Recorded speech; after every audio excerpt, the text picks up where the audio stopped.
Welcome back to my channel. Today I wanted to do a February TBR, and considering I am a mood reader, very much so, I would say that these are more of an MBR. They might be read if I'm feeling like it, if I have time, if I get to it. These are kind of ones that are on my radar that I want to prioritize, and we'll just kind of see how it goes. So, the first one I have actually already started, and I've started my reading vlog for it as well, is The Darkness That Comes Before by R. Scott Baker. So this is an epic fantasy in which there is an apocalyptic past. There are magical factions, sorcerers, priests, and different races of humans and non-humans. It is grimdark and revolves around a holy war. I am about 150 or so pages in, so not very far. I am actually really liking it. It's very profound, and I love in fantasy when the author creates their own religion, and within that, this book carries and contains a lot of philosophical elements, um, really some striking and vivid details regarding the setting and the past. Really gripping, and I'm really into it so far. Next, I have, and this one should come as no surprise, Kingdoms of Death by Christopher Rocchio. This is book 3 in the Sun Eater series. I have been meaning to get back to this series for a while now, with so many uh, new and upcoming releases in this series and in other series. I've kind of put it off and have been spacing them out a little bit, but I have complete faith in the fact that I'm going to love this book. Christopher Rocchio, he is best at creating these provocative and absorbing settings and situations that he puts his main character, Hadrian Marlowe, in. He has some really intriguing concepts, like none that I've ever read before. And so I am absolutely excited and cannot wait to get back into this. Again, this is book 4. So the next book is a sci fi.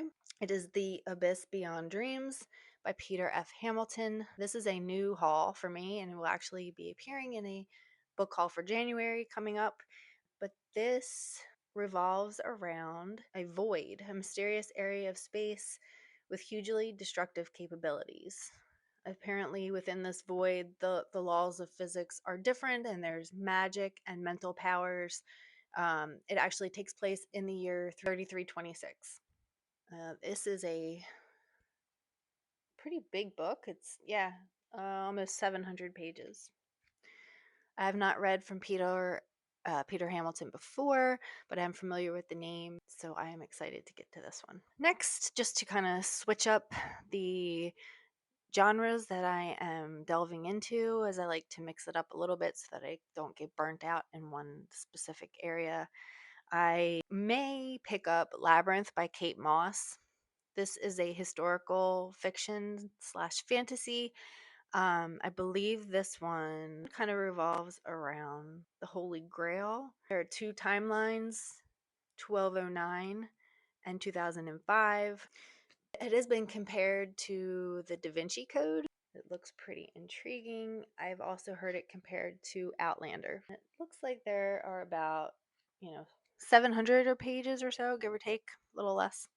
The next one on this list I have on my Kindle.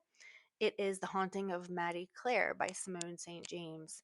Simone St. James is a auto-buy author for me. I have read several of her books, and she is really great at doing the dual timeline mystery.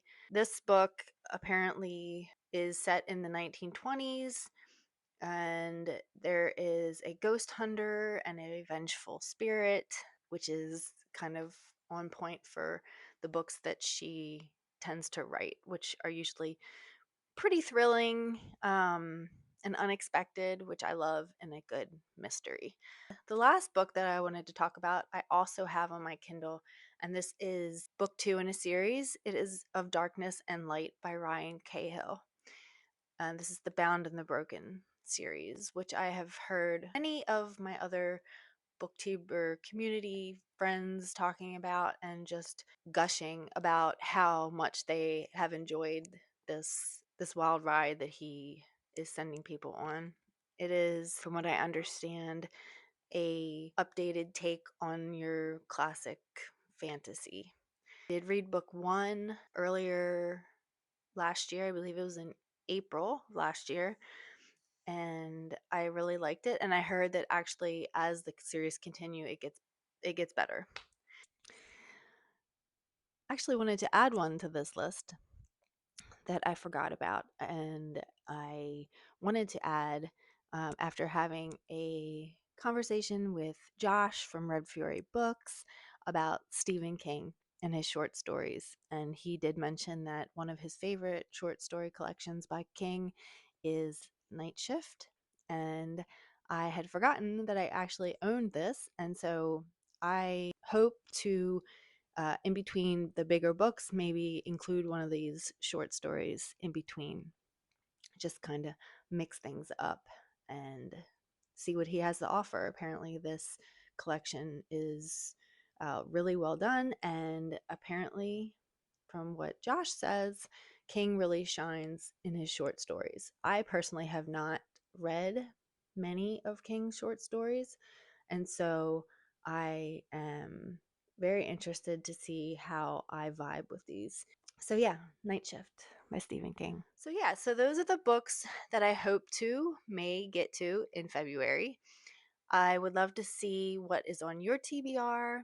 If you have any new and interesting books that I would be interested in, please mention them in the comments or tell me if you have read any of these books that are on my list. If there are any that you think that I should get to before others, mention them down below. If you liked the video, hit the thumbs up button, and if you want to see more, subscribe.